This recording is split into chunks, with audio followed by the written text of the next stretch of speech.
चलिए तो recording on है, तो लाइव रिकॉर्डिंग में पहले इस चैप्टर के बारे में बताता हूँ। मॉर्फोलॉजी ऑफ फ्लावरिंग प्लांट्स में जो चैप्टर है, अगर इस चैप्टर को डेली का डेली नहीं पढ़े, मतलब जो आज पढ़ाए उसको घर पे पढ़ना है और रटना भी है ये। हाँ रोज। फिर फोन आ रहा है? नहीं कौन नहीं आ रहा है, बोले भाई ठीक है, इतना गंदा चैप्टर है। तो अगर इसमें डेली का डेली नहीं रटे तो ये अगले 2 साल में नहीं रटाएगा। सर ऐसा क्यों? क्योंकि इसमें कम से कम 150 से 200 एग्जाम्पल याद करना है। एनसीईआरटी नहीं जितना है, एनसीईआरटी भी बहुत है, एनसीईआरटी के अलावा तो नहीं रटाऊंगा। सर जरूरी सारे एग्जाम्पल रटे हैं। हाँ ये चैप्टर नीट में सबसे अधिक क्वेश्चन देगा आपको। 4 से 5 क्वेश्चन मिनिमम, 7-8 क्वेश्चन भी से आया हुआ है। इतना इंपॉर्टेंट है ये चैप्टर, ठीक है।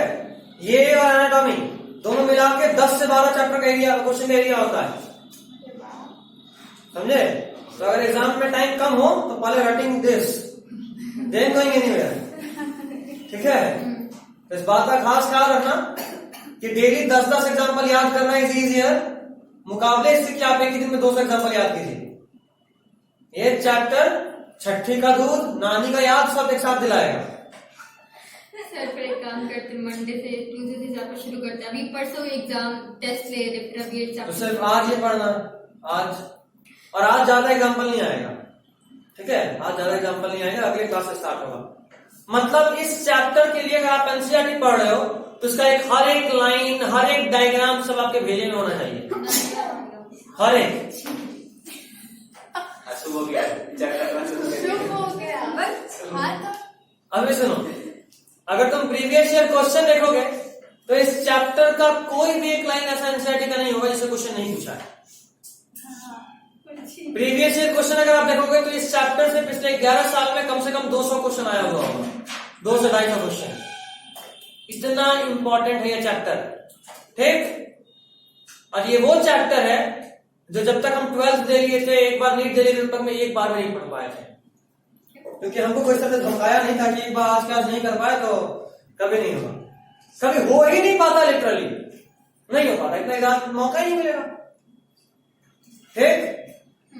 तो अब मेरे ख्याल से और डरने को नहीं बचा है। अच्छा खासा डर, इतने में डर जाना चाहिए, नहीं डर रहे हैं तो फिर प्रॉब्लम है। चैप्टर बहुत बहुत बहुत मायने रखेगा। प्रीवियस ईयर क्वेश्चन अगर आप खोल के देखिएगा तो आपको सबूत मिल जाएगा, मेरे बात में भरोसा क्यों करना।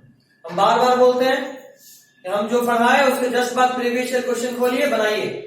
बन रहा है तो हम सही पढ़ा रहे हैं, भले हम बात करके जा रहे हैं फिर भी सही पढ़ा रहे हैं।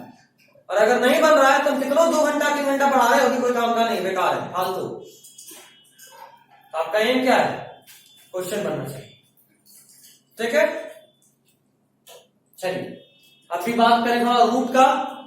ये वो चैप्टर है जो पहली बार प्लांट में थोड़ा सा लगाव भी जगाएगा, आपको थोड़ा थोड़ा फीलिंग आएगा साइंटिस्ट टाइप का कि आप कोई प्लांट को देखकर पहचान लीजिएगा, अच्छा ये वो वाला चीज सब पढ़े थे, ठीक है।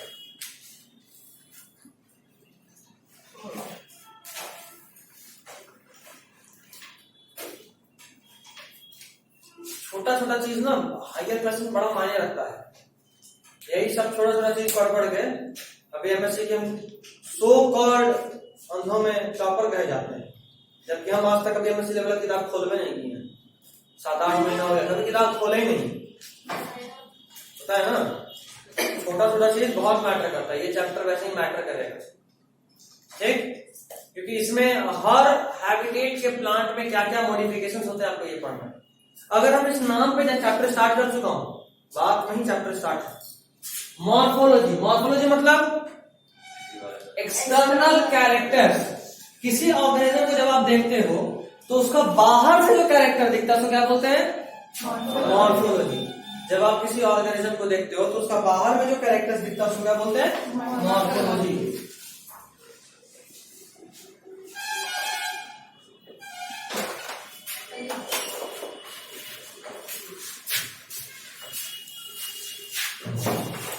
किडनैप तो नहीं हो गए? अंजलि किडनैप तो नहीं हो गए? आ रही है नहीं आ रही है? क्या बैग पैक करके कोरिया करी सॉफ्टी खा गई होगी उसको मारी थी बहुत अच्छा हुआ एक मुझसे समझ रहा? तबीयत खराब है। उधर से भी कौन गायब है? हमारा बैंक गया है, एक तो एक्सीडेंट ही गायब है। ठीक है। मॉर्फोलॉजी मतलब एक्सटर्नली विजिबल कैरेक्टर्स को क्या बोलते हैं? मॉर्फोलॉजी। अगर मान लो इसी को अंदर से काट पीट के देखें, मतलब किसी ऑर्गेनिज्म के इंटरनल स्ट्रक्चर्स को स्टडी करें तो क्या बोलते हैं?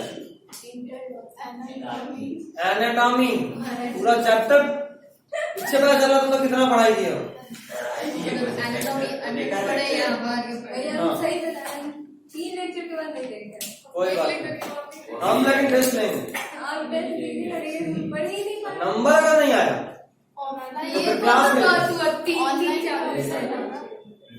अभी तक ऑनलाइन ही सोचे थे, लेकिन अब मन बदल रहे हैं। नहीं सर, ऐसे क्यों कर रहे हैं? क्या करें? अब मन बदल रहे हैं। क्या सारा लेक्चर देखना है? कुछ हो जाए आपको देखना है? बस है तेरे बदले पढ़ाई हम करते हैं। तो मॉर्फोलॉजी में कोई ऑर्गेनिज्म बाहर से कैसा दिखता है इसको बोलते हैं, और एनाटॉमी में इंटरनली कैसा है उसमें सर ज्यादा एग्जाम्पल नहीं है क्या? एनाटॉमी में वहां पे थोड़ा सीक्वेंस से बात करना। हम थोड़ा सा उसमें देखो, अगर एनसीईआरटी के हिसाब से पढ़ते ना तो रुला देता, तो हम उसमें तीसरा चौथा लेक्चर में थोड़ा एक्स्ट्रा पढ़ना है। ऑलमोस्ट तीसरा लेक्चर पूरा ही एक्स्ट्रा है, 40-50 मिनट का। लेकिन उस एक्स्ट्रा पढ़ने की वजह से फिर उसके बाद का 3 लेक्चर मजाक हो गया। मतलब सब कुछ वहीं पढ़ लिया, उसके बाद केवल नाम बोल रहे थे। एक्स्ट्रा पढ़ना कई बार जरूरी हो जाता है, हम तभी एक्स्ट्रा पढ़ाते हैं। आप मेरा एनाटॉमी का अगर नोट्स देखे भी, मतलब लेक्चर देखे भी होंगे, स्टार्टिंग में कुछ क्लास तक मेरे कॉपी का नोट्स को हम पढ़ाए और लास्ट में एनसीईआरटी में पढ़ाए। तो जब एक्स्ट्रा था तो कॉपी चल रहा था, एक्स्ट्रा खत्म हुआ तो एनसीईआरटी आ गया।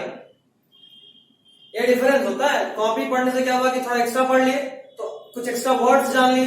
अभी जब आए एनसीईआरटी पे तो मैक्सिमम पार्ट उधर निकल चुका था, अभी बस वर्ड्स बोलना और काम करना है। यही चैप्टर को हम एनसीईआरटी इतना एग्जैक्टली एनसीईआरटी इतना बनाएंगे, कुछ भी एक्स्ट्रा नहीं पढ़ाऊंगा, लेकिन फिर भी नोट्स इसलिए दे रहा हूं क्योंकि इस नोट्स में थोड़ा कायदे से दिया हुआ है, एग्जाम्पल्स थोड़ा सजा दिया है ना, और प्लस हमसे बहुत सारा ट्रिक बना है। इतना नाम याद करना 100-150 मजाक थोड़ा ना, तो ट्रिक बहुत जरूरी है। जैसे मिलेगा आगे रूट्स में देखिए, आज के लिए सिर्फ लिख रहे हैं, अगला लेक्चर नोट मिल जाएगा। नहीं भी लिखोगे तो चलेगा, लेकिन लिख लो ताकि आज का क्लास वर्क ही रहे। लिखो, true roots develop from radicle of seed. True root develop from radicle of seed. ये अलग टेंशन हो गया। रेडिकल क्या होता है, कोई बता सकता है? 10th में आप सब पढ़े हैं,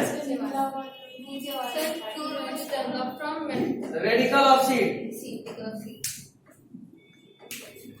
अगर आप सीड का डायग्राम पढ़े तो हैं, याद होगा तो आपको ध्यान रखना होगा यहां से एक ऐसा स्ट्रक्चर निकलता है तो ऊपर की तरफ जाता है, और एक स्ट्रक्चर निकलता है जो नीचे की तरफ जाता है। ठीक, जो ऊपर गया इसको बोले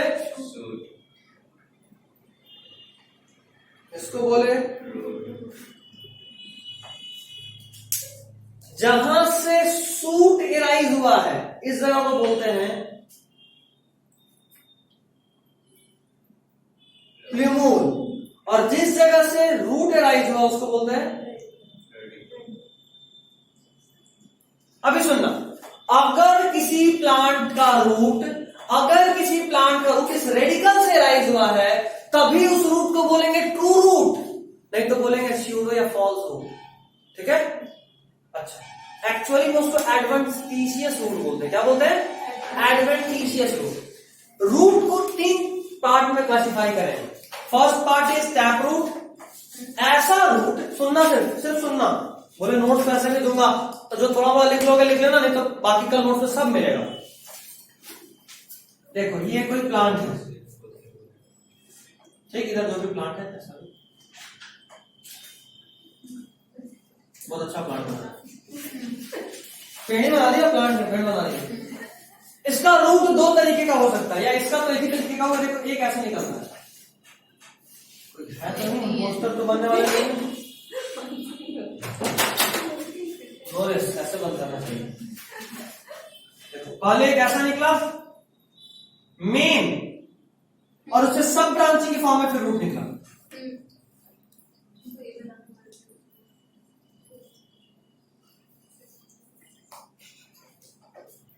ठीक, वैसा रूट जिसमें पहले एक मेन निकले और उसके बाद ब्रांचिंग के फॉर्म में बाकी रूट पहले, इस रूट को बोलते हैं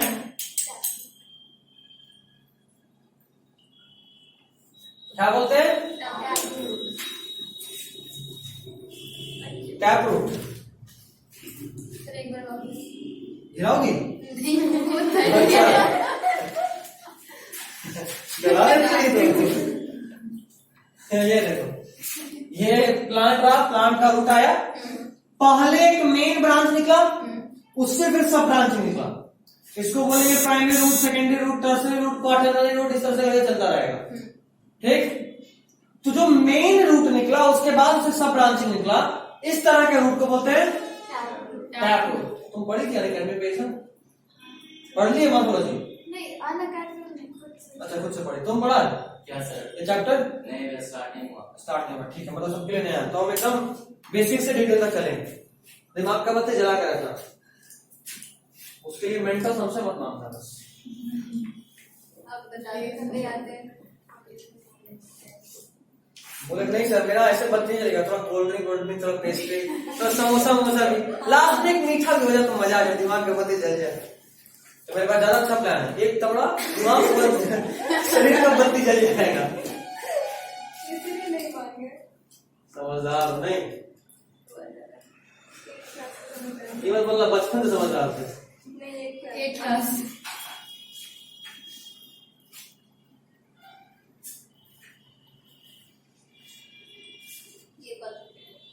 बताता हूँ तो इसमें पहचान जाओगी। ये डायग्राम बहुत अच्छा है, समझ ही नहीं आ रही। अभी आएगा, अभी आएगा।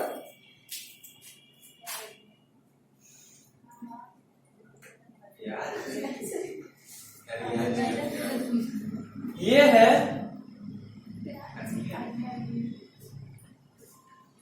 अनियन है, आप लिखे हैं।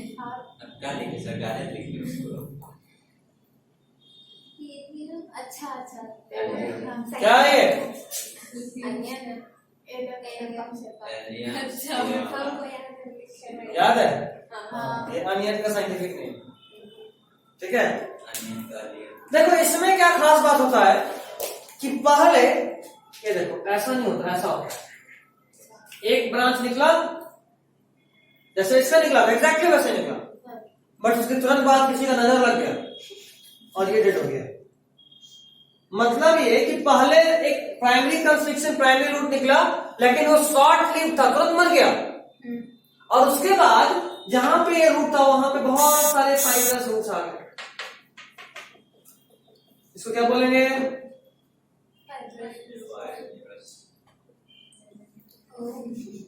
अटा, सबको अटा, पक्का, ठीक। अब देखो इन दोनों में एक सिमिलरिटी है। सिमिलरिटी ये है कि ये रूट हो चाहे ये रूट, दोनों एराइज कहां से हुआ है? रेडिकल से ही दोनों ही रूट एराइज हुआ है, टैप रूट भी और फाइब्रस रूट भी। बट सर फाइब्रस रूट तो सर तब ना हुआ जब टैप रूट खत्म हुआ, तो वो तो सर अनियन से ही ना हुआ सर। अनियन से ही मतलब अनियन का नीचे वाला पोर्शन था सर, वहां से ना, उस टाइम तो सर रेडिकल खत्म हो चुका था ना। ये इलॉन्गेशन खत्म हुआ है, वो जगह वही था। मतलब सर अभी भी मतलब सर जो भी मतलब वो जो जी देखो एक्चुअली में रेडिकल के पास एक टिश्यू होता है, उस टिश्यू से ग्रो करता है। वो टिश्यू अगर है तो रेडिकल है, मतलब कि वो कितना भी ग्रो हो जाए रेडिकल हमेशा रहता है। जरूरी नहीं है, ये जरूरी नहीं है, लेकिन इसमें रहता है। ठीक, अभी देखो तो सीड का दो पोर्शन, प्लूमूल, रेडिकल। प्लूमूल से क्या राइज हुआ? सूट। रेडिकल से क्या राइज हुआ? रूट। अभी ये रेडिकल से राइज होने वाला रूट दो तरह का हो सकता है। पहला एक प्राइमरी कंस्ट्रिक्शन निकलेगा, उससे सब ब्रांचिंग होगा, उसको क्या बोलेंगे? Tap root. दूसरा प्राइमरी कंस्ट्रिक्शन होगा लेकिन वो शॉर्ट लिव्ड होगा, डेड हो जाएगा तुरंत, और उसके जगह पे बहुत सारे फाइब्रस रूट्स आएंगे, उसको क्या बोलेंगे? Fibrous root. खास बात, दोनों ही कहां से राइज हुआ? रेडिकल से। अंटा पक्का? ठीक।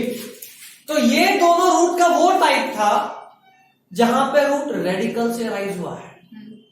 कई बार रेडिकल के अलावा और बॉडी के किसी भी पोर्शन से अगर रूट राइज हो जाए उसको बोलते हैं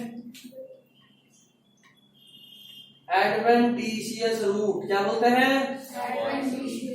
रेडिकल के अलावा बॉडी के किसी भी पार्ट से अगर रूट राइज होगा तो क्या बोलेंगे? Adventitious root. जैसे कोई एग्जांपल बताओ। पोटैटो में रूट कहीं से भी निकल जाता है। पोटैटो खुद एक स्टेम है। कैबेज। बरगद का पेड़ देखे? हाँ,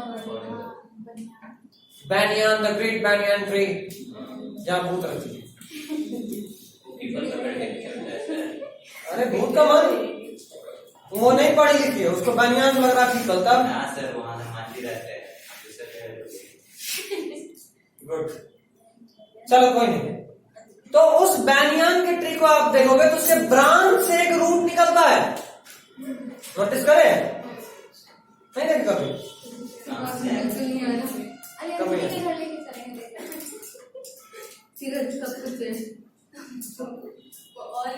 झूले तब देखते हैं। झूला झूले देखे? मतलब रूट का banyan ट्री का अगर आप देखे होगे एग्जाम्पल, हम एक ड्रॉ करने की कोशिश करते हैं। मेरा ड्राइंग बहुत अच्छा है तो शायद फील आ जाए। ठीक, इसका जो ब्रांच होता है उस ब्रांच से इस तरह से, मान लो यहाँ पे ब्रांच है, उस ब्रांच से कुछ इस तरह का लटकता है। क्या? ऐसा कैसे? वही तो पूछ रहे हैं, ऐसा कभी देखे? हाँ सर, कुछ लटकता था, देते सर। झूलते थे, बिल्कुल। इसमें बच्चा झूलता है तो ये जो लटक रहा होता है ना, ये निकला कहां से? ब्रांच से। लेकिन अगर यही जमीन में सट जाएगा ना तो यहाँ पे रूट ग्रो हो जाएगा। ठीक है? इसके नीचे से बहुत दूर तक जाते ही सर। तो भी ये इतना बड़ा होता है, इसको सपोर्ट चाहिए होता है। तो सपोर्ट के लिए क्या होता है, इसके ब्रांच से भी इस तरह से निकलते हैं और जैसे ही जमीन में सटेगा यहाँ रूट बना देगा। ठीक है? जमीन में सटा, रूट बनना चालू। तो ये एक ऐसा रूट, हम लोग को नॉर्मली क्या लगता है, रूट का काम होता है सिर्फ और सिर्फ यहाँ पे बेस पे रख के स्ट्रेंथ प्रोवाइड करना, सपोर्ट प्रोवाइड करना। बट कई बार ये एडवेंटिशियस रूट बहुत सारा काम करता है।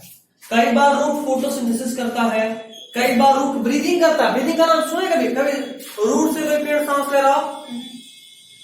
सब गोबर, सब सुने हो। याद करो वो दिन, वंस अपॉन अ टाइम आपने मैंग्रोव ट्री के बारे में पढ़ा था। मैंग्रोव का जड़ जमीन से बाहर आता है, सुने? वो तो सर जनरली लाकर रहता है इसी। हाँ, तो होता है ना रूट में। तो रूट से, जमीन से बाहर आया रूट, और उस रूट में पोर्स होते हैं जिससे वो सांस लेता है। पत्ता क्या करता है? पत्ता आराम करता है। पत्ता क्या करता है? सर वहाँ पे वो रूट ग्रो की, फिर वहाँ पे पेड़ और उग सकता है। पेड़ नहीं उगता है, किसी को सपोर्ट प्रोवाइड करता है। अगर यहाँ रूट नहीं होगा तो इधर इधर गिर जाएगा, इससे सपोर्ट होता है। गिर जाएगा। हाँ, इससे सपोर्ट। बहुत बड़ा पेड़ होता है बरगद, 100 साल से ज्यादा नहीं देखी कभी? इधर तो मैं देखेंगे नहीं आता। नहीं आता। बरगद का पेड़ बहुत बड़ा होता है और इसका लाइफ स्पेन बहुत ज्यादा होता है। मतलब तुम्हारी दादी अपने बचपन में जो पेड़ देखी होगी वो अभी तक होगा। 100+ होगा ज्यादा, 200-300 साल। 100 का नाम। 5 जनरेशन हमारा देख के जाता है अगर एक बार आ गया तो। ठीक है? तो इस तरह से बहुत सारा काम करता, डिटेल में पढ़ते हैं। अभी आप समझ गए ना, बस इस रेडिकल पे इतना समझा दिया। रेडिकल से ऐसे ही सब पढ़ना भी है, आगे पढ़ना है, मतलब किसी टॉपिक में आगे पढ़ना। आज शायद पहुंच नहीं या पहुंच जाए। ठीक है? तो आगे लिखिए, they are non green. Power point लिखे थे ना? रूट हाँ Two roots develop from radical. Radical of seed, हाँ next one. They are non green, root कभी हरा होता है नहीं। They are non green underground, हाँ कॉमन लेकर, they are non green underground.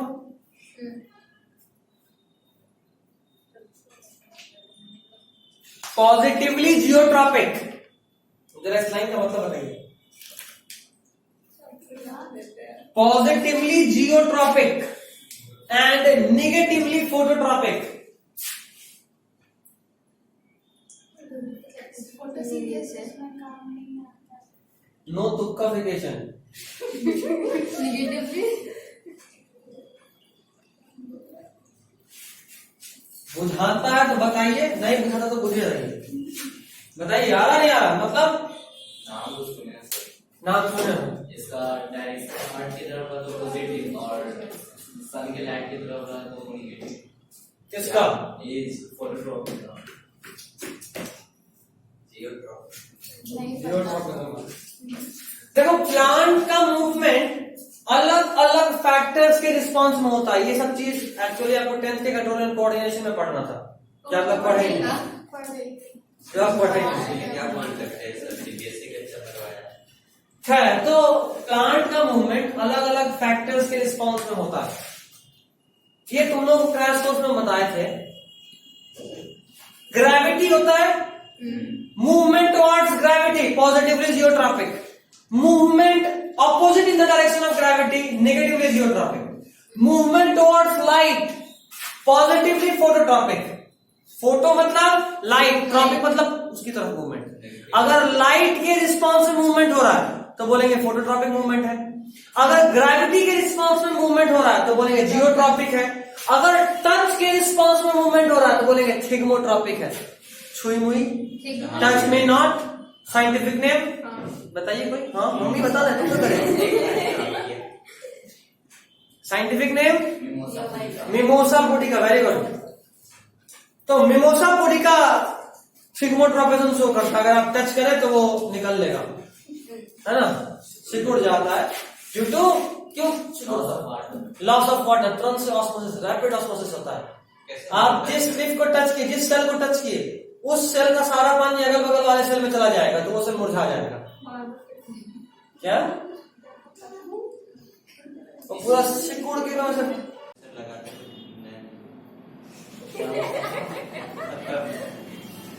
कोई बात नहीं, उसको तुम्हारा घर पसंद नहीं आया,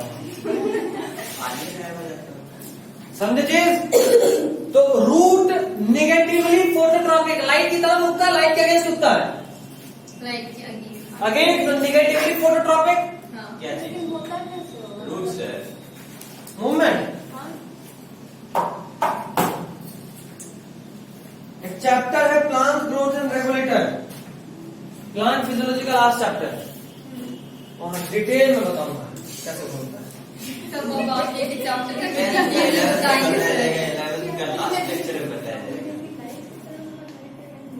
बता दो। नहीं आगे बढ़ेंगे। फील के साथ बताओ, असल में सब 10th में पढ़ा जाता है, लेकिन तुम लोग हाइपर लकी थे, नहीं कर रहे।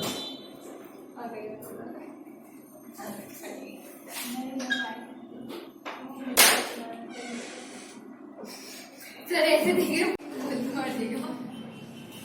बम बम आया डाल के निकल दिया तो नहीं हमको किसी के साथ में नहीं मारना, हम निकल लेंगे, तुम लोग सोच लेना अपना।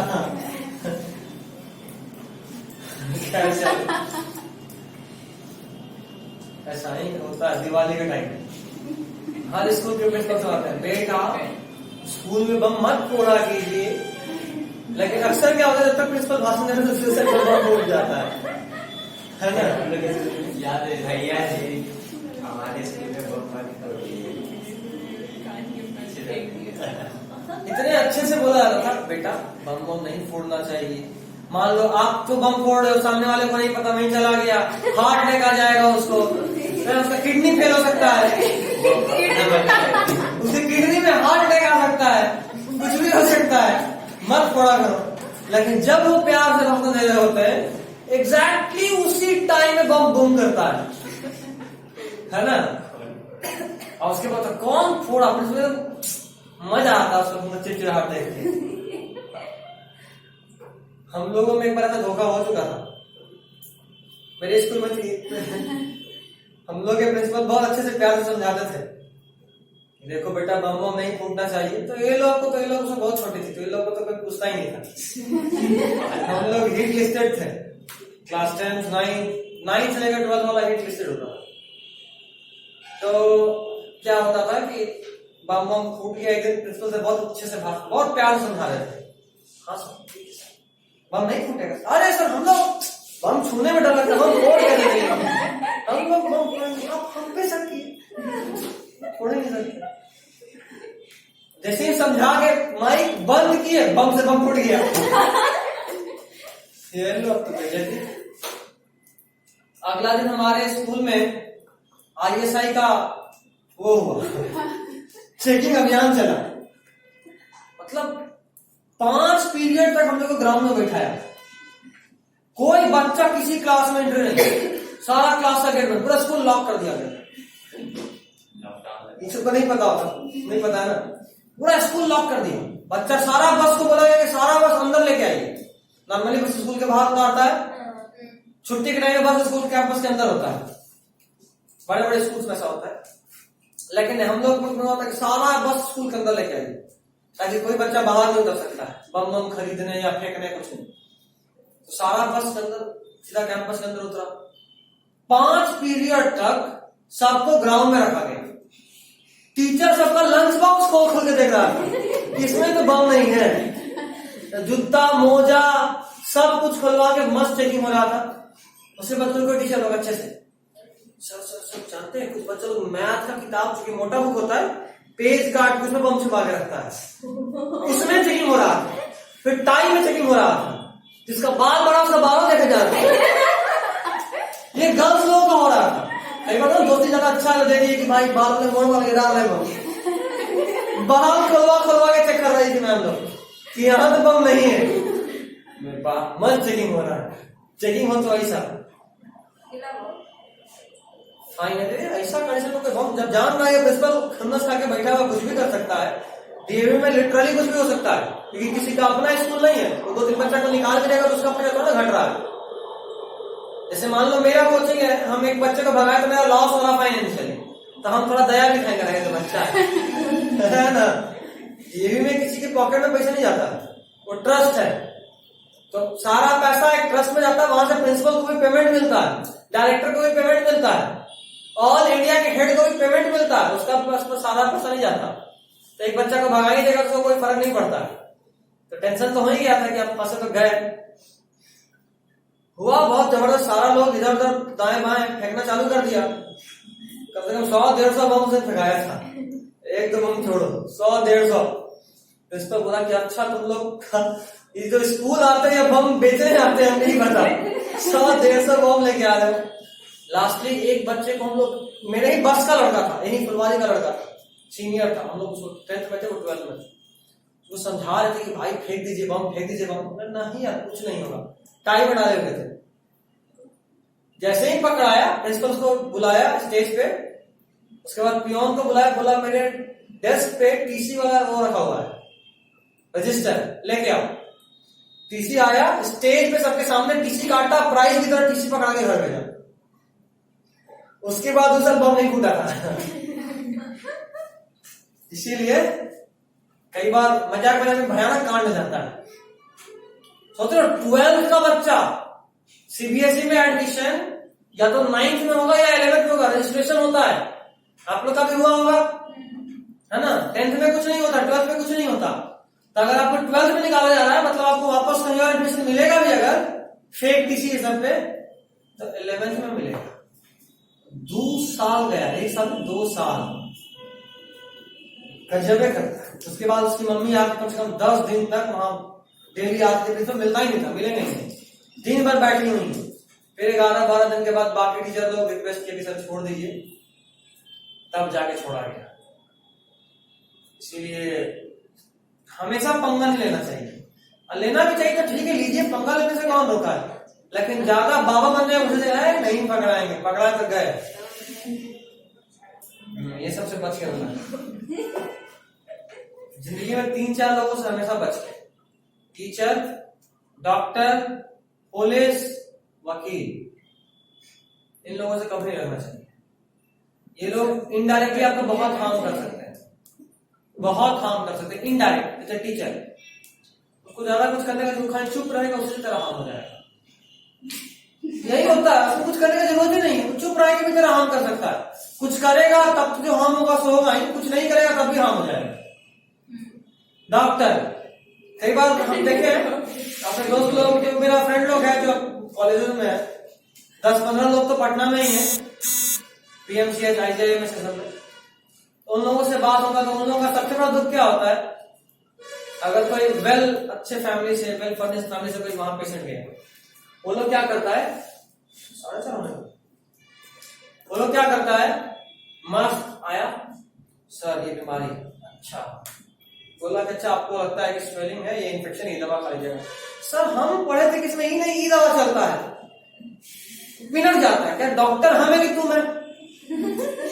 डॉक्टर कौन है? तो नहीं सर गूगल पे दिया हुआ था, कैसे बोल रहे हैं? तब ये लोग क्या करता है, अच्छा ठीक, उसमें वो दवाई ऐड कर देता है। 2 दिन के बाद जब रिएक्शन होता है तो वापस आता, तब स्ट्रेचर पर टंगा रहता है, तब पूछता दवाई तू अपना खा के लेटा है, मेरा खा के नहीं लेटा है। ये होता है। अच्छा पुलिस, इसे तो कभी लगना ही नहीं चाहिए, है ना? ये बेमतलब का भी फंसा सकता है, और इसको बेमतलब का फंसाने की जरूरत नहीं है। इंडिया में सच्चाई यही है ना, यहाँ कानून ही कानून को तोड़ने का रास्ता देता है। यहाँ 1000 ऐसा लॉ है जो 2000-3000 लॉ को काटता हो। मतलब एक लॉ बोलता है कोई आपको एक तड़ाक मारे तो आप भी मार सकते हैं, दूसरा लॉ बोलता है कोई अगर आपको एक तड़ाक मारे तो आप पहले FIR कीजिए, है ना? तो आप अगर मान लो एक तड़ाक मार दे, कल जेल में दिखेगी। मान लो FIR कर दी, तो उसका वकील बोलेगा कि आप FIR कर दिए, आप भी मार के बाद सटा सकते थे। अच्छा अगर आप नहीं मारे, या अगर आप पहले मार दिए तो बोलेगा कि आप मार कैसे दिए, अगर मारे भी मेरे मुवक्किल तो आपको FIR करना चाहिए था। दोनों बात कर सकता। तो पुलिस वाला ज्यादा कुछ नहीं करता है, वो अपने बात से ही फंसाते चलेगा। तो उन लोगों से डील करने का तरीका ऐसा होना चाहिए कि अगर 2 लोग हैं तो एक आदमी लड़ी, एक आदमी रिस्पेक्टफुली बात कीजिए। और सच्चाई है ना कि वो लोग इतना कुछ फेस करता है, मतलब हम लोगों को लगता है कि बहुत रूडली बात करे, बट सच्चाई है कि उन लोगों को 1000 ऐसा आदमी डेली मिलता है जो उससे रूडली बात करता है।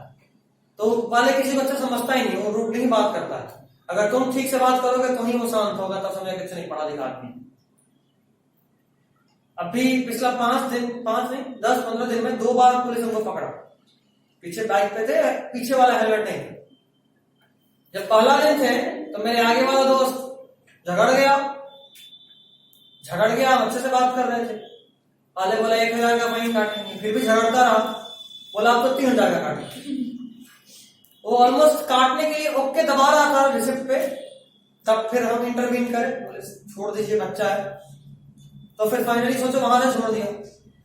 अगला दिन उसके 2 दिन के बाद हम अपने प्रोफेसर के साथ आ रहे थे, बताए थे ना एक प्रोफेसर एम्स वाले थे, उनके साथ आ रहे थे, तो फिर से रोक दिया। उसको भी हेलमेट नहीं, पीछे वाला हेलमेट, आप अरे पीछे वाला हेलमेट कौन टांगता यार, यहाँ कौन पहनता है? नहीं हम बोई रोड का बता रहे हैं। तो पीछे वाला हेलमेट नहीं था, बाकी सब कुछ तो रहता ही। तो वहां पे क्या हुआ कि फिर से पकड़ा, रोका। उस दिन हम कोविड का वैक्सीन लिए हुए थे, बोले देखिए अंकल अभी वैक्सीन लिए हुए हैं, इसलिए सर हमको बस यहाँ छोड़ने आए, यहाँ से ऑटो पकड़ लेंगे। तो नहीं हम तो फाइन काटेंगे, क्योंकि वो लोग किसी को भी नॉर्मल समझता है कि पक्का झूठ बोल रहा है। तो सर अपना कार्ड निकाले एम्स वाला, बोले सर मैं एम्स में प्रोफेसर हूँ, डिपार्टमेंट ऑफ एनाटॉमी, देखिए सर जाइए ना, सीधा जाइए ना। ये रिस्पेक्ट होता है। हम लोग भी जब काम करते हैं लैब में, जब एप्रन पहने होते हैं, एप्रन में काम पर यहाँ आए नहीं है, तो जब कभी एप्रन, कॉलेज हमारा बहुत बड़ा है, कॉलेज बहुत बड़ा कॉलेज है, एप्रन पहने होते हैं तो अलग ही रिस्पेक्ट होता है।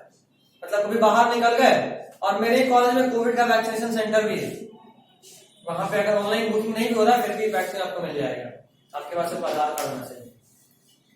तो हम लोग एप्रन लैब से निकले थे, एप्रन बन के खाना पीना कुछ सोचे चलो कुछ खा के आते हैं। जब कोई खिलाए तो आते हुए खाने को कभी मना नहीं करना चाहिए। हाँ, खुद खिलाना हो तो बोल सकते भूख नहीं लगा।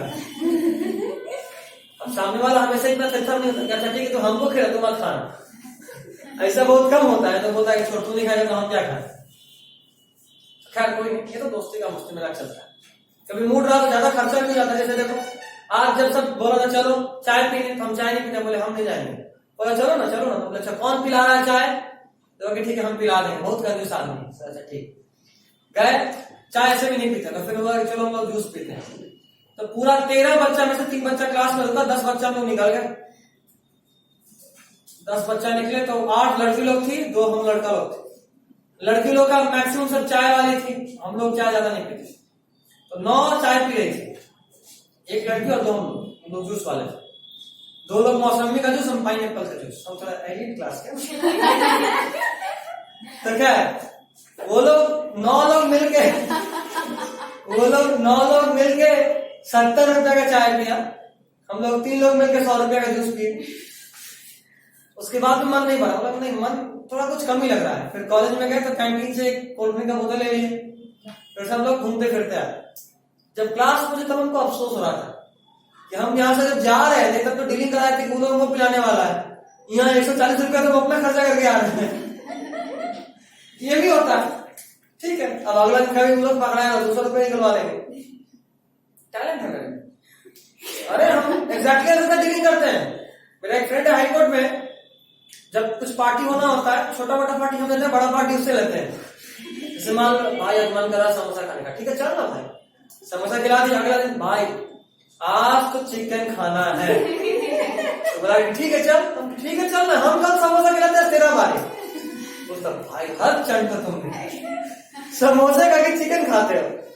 मुझे टैलेंट होता है कुछ करो, क्या ही करना। हाँ, हमसे खाना चाहिए चिकन।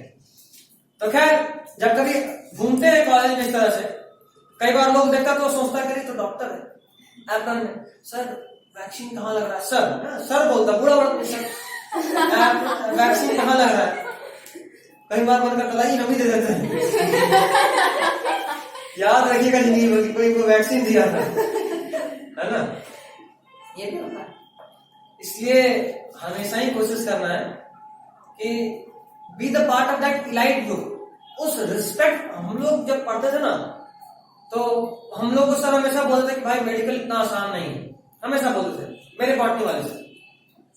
तो हम लोग बोलते थे कि सर आप सही में डरा रहे हैं कि मोटिवेट कर रहे हैं, मेडिकल आसान नहीं है, नहीं निकलेगा इतने आसानी से। तो बोले नहीं मोटिवेट कर रहे हैं। बोले हमको कहीं से मोटिवेशन नहीं आया, रत्ती सा भी नहीं आया कि मोटिवेशन सुन के कि भाई मेडिकल आसान नहीं है। तो बोले कि डॉक्टर को सेकंड गॉड बोलते हैं, गॉड बनना आसान है क्या? गॉड जब बड़ा बनने का सोच रहे हो, गॉड बनना चाह रहे हो, तो बड़ा मेहनत के लिए भी तैयार हो। इंसान बनना हो तो ठीक है, फिर आराम खोलो। तुमको इंसान तो बनना ही, तुमको तो भगवान बनना है। भगवान बनने के लिए मेहनत तो करना पड़ेगा। उसके बाद पूछे भी क्या मोटिवेशन आया? हाँ थोड़ा सा आया है। कब तक टिकता ये नहीं पता, लेकिन आया है। तो ये बात तुम लोग भी याद रखना।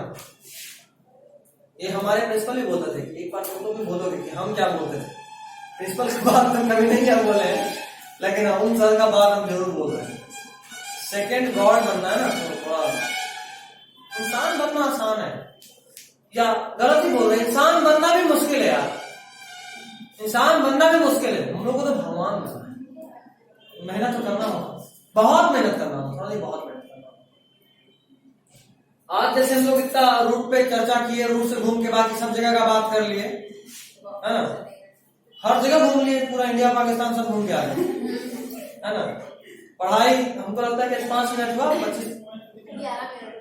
11 मिनट, वाह 11 मिनट पढ़ाई, टैलेंट। तो खैर आज हम कुछ और समझा दे रहे 5-7 मिनट, ज्यादा लंबा नहीं खींचूंगा क्योंकि बच्चे भी कम है, मतलब नोट्स नहीं है, सबसे बड़ा मेन कारण नोट्स नहीं है। ऐसे अभी तुमको हम बहुत चीज समझा दिए, अगला क्लास में ज्यादा समझाना नहीं है, मैक्सिमम चीज समझा दिए, बट फिर भी सुनो रूट का क्या क्या काम है भाई।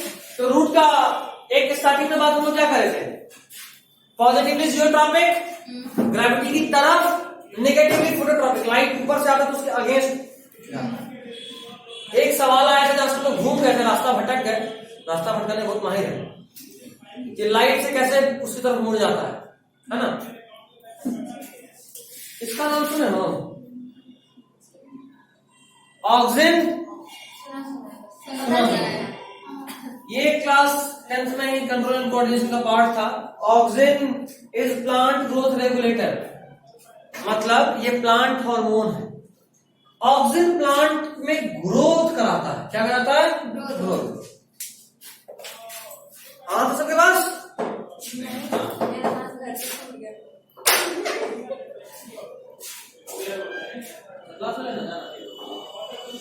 दो मिनट,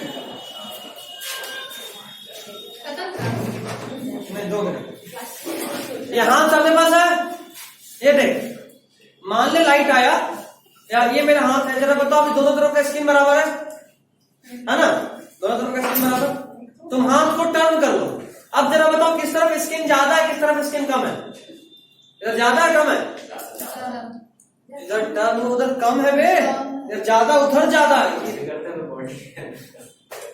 चमड़ा घूम गया ना। हाँ तो कम हो गया ना। मतलब ये कि जिस तरफ बेंडिंग करना है, मान लो इधर मोड़ना है तो ऑपोजिट साइड में ज्यादा ग्रोथ होना चाहिए, है ना? देखो नॉर्मली भी देखो यहाँ पे चमड़ा मुड़ा होता है ना ट्यूनी के पास, ताकि क्यों? ताकि जब आप उसको सीधा करो तो ये एक्सपैंड कर सके। तो जिधर मुड़ना होता है उसके ऑपोजिट साइड में ग्रोथ ज्यादा होता है। इसी को देखते हैं, देख यहाँ पे सूरज चाचा है, सूरज ज्यादा होता है, ठीक। लाइट आया, जैसे ही लाइट आया उस लाइट को इसका जो टिप है ना ये परसीव करा, समझा कि अच्छा इधर से लाइट आ रहा है, ठीक। इस लाइट के रिस्पॉन्स में यहाँ पे ऑक्सीजन बनता है। क्या बनता है? ऑक्सीजन। ऑक्सीजन बनने के बाद मान लो अब इसको किधर ग्रो करना है? इधर ग्रो करना है, तो इस ऑपोजिट साइड में ये आके जमा हो जाएगा। ऑक्सीजन किस तरफ जमा होगा? ऑपोजिट साइड में। जिस तरफ ऑक्सीजन जमा होगा वहां पे ग्रोथ ज्यादा होगा। ऑक्सीजन का काम क्या बताया अभी? ग्रो कराना। ग्रोथ ज्यादा हो तो यहां से सिस्टम बुझाया। गुड। क्या बोला? नहीं बुझाया, नहीं बुझाया। गुड। देखो बाकी आए ना आए, भोजपुरी जरूर सिखा देंगे। बुझाए कि ना? देख ये समझ के जिधर टर्न होना होता है उसका ऑपोजिट साइड में ग्रोथ ज्यादा होना चाहिए। तो लाइट इधर है, इसको इधर मोड़ना है। जहां टिप है वो लाइट को परसीव करता है, ठीक है। टिप लाइट को परसीव करता है। लाइट जहां पड़ा यहां पे ऑक्सीजन बना, ऑक्सीजन के जहां बना, ऑक्सीजन बनने के बाद जिधर मुड़ना उसके ऑपोजिट साइड में जाके जमा हो जाएगा इस तरफ, क्योंकि मुड़ना इधर जमा इधर हुआ, ठीक। और जहां जमा हुआ तो यहां से कर्वेचर बन गया, ग्रोथ। क्योंकि इधर ग्रोथ ज्यादा हुआ तो मुड़ गया, ठीक। चलिए this is all for today. आज के लेक्चर का सबसे मजेदार बात यह कि जो लोग वीडियो देखेगा